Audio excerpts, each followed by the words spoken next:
महाराज जी, क्या नाम जप करते समय जीभ से करें और मन कहीं भागे या कहीं जाए तो क्या वो समान फल प्रदान करेगा? बिल्कुल प्रदान करेगा। आपका भाव ना हो, कहीं और हो, फिर भी आपको अगर अमृत पिला दिया जाए तो अमर हो ही जाओगे ना। या आग छुआ दिया जाए तो जली जाओगे ना। जान के छुओ, अनजान में छुओ, धोखे से छू जा, कैसे भी आग जला देगी, क्योंकि उसमें एक शक्ति है, दाहिका। ऐसे ही भाव कुभाव अनख आलसहु, नाम जपत मंगल दिशि दशहु। क्यों? क्योंकि नाम में तारण शक्ति है, नाम में महासुख शक्ति है। आप भाव से जपो, कुभाव से जपो, बिल्कुल श्रद्धा न हो, लेकिन जपो, आपका परम मंगल हो जाएगा, परम आनंद हो जाएगा। अच्छा, आज मन भाग के जा रहा है, कल यही नाम मीठा लगने लगेगा। जैसे आप 5 मिनट भजन करने लगे और उस 5 मिनट में कोई आके आपसे बात करे तो आपको गुस्सा लगने लगेगी। यार 5 मिनट तो भजन करने के लिए बैठता हूं, उसमें मतलब 5 मिनट मन ने पकड़ लिया, पकड़ाओ इसको धीरे से। 10 मिनट पकड़ाओ, 15 मिनट पकड़ाओ, 50 मिनट पकड़ाओ, फिर धीरे धीरे 24 घंटा पकड़ा दो। मन कहीं भी जाए चिंता मत करो। अभी प्रारंभ में मन की यही दशा होती है, पर एक दिन मन पंग हो जाएगा, एक दिन यही नाम मन को डुबो देगा। देख लेना, अपने लोग तो इसी मार्ग में चले ना, इसलिए पूरे जीवन की बात करें। अभी चिंता मत करो। अगर अभी इसको देखोगे कि मन नहीं लगता तो उसका फल क्या मिलेगा, फिर फल नहीं मिलेगा तो क्यों जपूं, तो वैसे ही मन नहीं लग रहा है और भजन में और त्रुटि हो जाएगी। नाम में मन लगे ना लगे, नाम बराबर फल देता है। अपवित्र हो या पवित्र हो, भाव हो या कुभाव हो, देखो इसका परिणाम देखो। पुत्र के बहाने पुकारा नारायण तो भगवान के पार्षद आ गए और परम पद की तैयारी हो गई। इसलिए आप चिंता न करो। बोले कि होता क्या है, जैसे जीभ से जप रहे हैं, ठीक है, थोड़ी देर बाद क्या है, मन से जब जपना शुरू करते हैं थोड़ी देर तो ये रहता है, फिर 3-4 मिनट के बाद ये जैसे कुछ लीला चिंतन हो रहा है ना, कुछ देखा है, जैसे आपसे कोई भरत चरित्र सुना है, ये उसमें गया हुआ है। अभी क्या है, वो नाम नहीं जप देखो, रहा है। अगर ऐसा जा रहा है तो बहुत बढ़िया है। वो संसार के लीला चरित्रों में ना जाए और भगवान के लीला चरित्रों में जाए तो जीवन धन्य हो जाएगा भैया। इसे दोष नहीं कहते, ये तो बड़ा भारी गुण है कि हम नाम जप कर रहे हैं, भगवान के लीला चरित्रों का चिंतन कर रहे हैं या साधु समागम का चिंतन कर रहे हैं, ये तो बहुत बढ़िया बात है।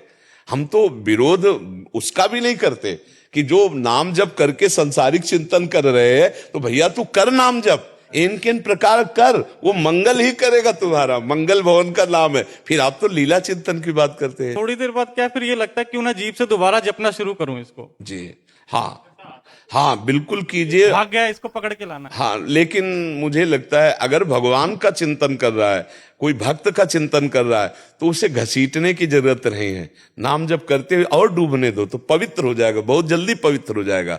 भगवान और भगवान का जो भक्त है उसके चिंतन से सुमिरन नाम पवित्र दरस परस अगनाश। जो ही उन संतों का या भगवंत का चिंतन करते हैं तो हमारा मन मलिन जो होता है वो निर्मल होने लगता है। अगनाश, अग माने पाप, मलिनता, इसका नाश होने लगता है। और जैसे जैसे मन निर्मल होगा तो फिर स्वयं मन जप करने लगता है, और जब मन जप करने लगता है तो उसका प्रमाण मिलता है, फिर आंखों से आंसू टपकने लगते हैं। जब मन से भजन होता है ना, वो आनंद आता है, तो फिर रोना आता है कि प्रभु आप हम पर कितने कृपालु हो नाथ, मुझ जैसे अधम को आप इतनी उच्च कोटि की अवस्था दे रहे, आप नाम जप करवा रहे, आप लीला चिंतन करवा रहे, कितनी कृपा है। फिर उसके अंदर रुदन, और यही भगवत प्राप्ति का आगे मार्ग खुल जाता है। रुदु सुशरम राजन कृष्ण दर्शन लालसा, जहाँ रोना शुरू हुआ तो लालसा प्रकट हो जाती भगवान के मिलन की, और जहाँ आर्त भाव से पुकारा तो भगवान कृपा करके फिर मिल जाते हैं। बहुत सही मार्ग में चलते। कोई नशा तो नहीं करते, हाँ, कोई गंदी क्रिया आसपास, बस इतना तुम मेड़ बांधते रहो, और फिर आगे का मार्ग। नाम जापक को यह ध्यान रखना चाहिए, कुत्सितवाद विकारें परधन सुनसिख मंद परती बंचु, इनसे बचना चाहिए। कुत्सितवाद, गंदी बातें ना देखना चाहिए, ना सुनना चाहिए, ना बोलना चाहिए, तभी नाम सिद्ध होता है। गुरु जी, जैसे कुछ समय तो क्या हुआ, शुरू से जब करना शुरू किया ना, तो पहले तो पुराने विचार आते थे। उसके बाद क्या है, क्योंकि अब बहुत कुछ देखना बंद करके सिर्फ सत्संग और जैसे भक्त चरित्र देखते हैं ना, तो अब क्या है, वो आता है बीच में। बहुत सुंदर। वो तो निषेध नहीं, वो तो निषेध, अपने मार्ग की बात निषेध नहीं। कुत्सित, देखो शब्द पर जाओ, कुत्सित जो गलत बातें हैं, जो हमें प्रभु से विमुख करने वाली, वो हमें सुनना नहीं, वो हमें बोलना नहीं, वो हमें देखना नहीं। और विकारें जैसे काम, क्रोध, लोभ, मद, मत्सर, ये विकार, इनके फंसाव में न फंसे। परधन, दूसरे का धन हम किसी तरह न चुराए, न अपहरण करें, न स्वत्व छीने, और दूसरे की माता बहनों की तरफ हमारा गंदा भाव ना हो। और नाम जप करें तो बहुत जल्दी, जैसे आप कह रहे हैं ना, ये उन्नति के लक्षण है, ये अध्यात्म की उन्नति के लक्षण है। बस चुप रहना, गर्व मत करना, अपनी स्थिति किसी से मत बताना, आगे बढ़ते जाओगे, ठीक है। ये विकार आते रहते हैं, सब चले जाएंगे सब अगर ये ना जाते तो फिर संत महात्मा आगे कैसे बढ़ते। हम लोग पैदा हुए संसार में, पले संसार में, तो हमारे अंदर भी तो संसारिकता, काम, क्रोध, लोभ, मोह, मद, मत्सर, हमारे अंदर भी तो नामय से तो दूरी होती है, नामय से तो उच्च कोटि की अवस्था प्राप्त होती है। नहीं तो ऐसा थोड़ी कोई जन्म से कोई सिद्ध बिरले ही पैदा होते हैं भगवान के कारक पुरुष। अपने लोग तो माँ से पैदा हुए, काम, क्रोध, लोभ, मोह, मद, मत्सर सब हृदय में, धीरे धीरे नाम जप भगवान का भरोसा, संतों का सत्संग, धीरे धीरे निर्विकार हो जाता है। हाँ, इसलिए डरना नहीं।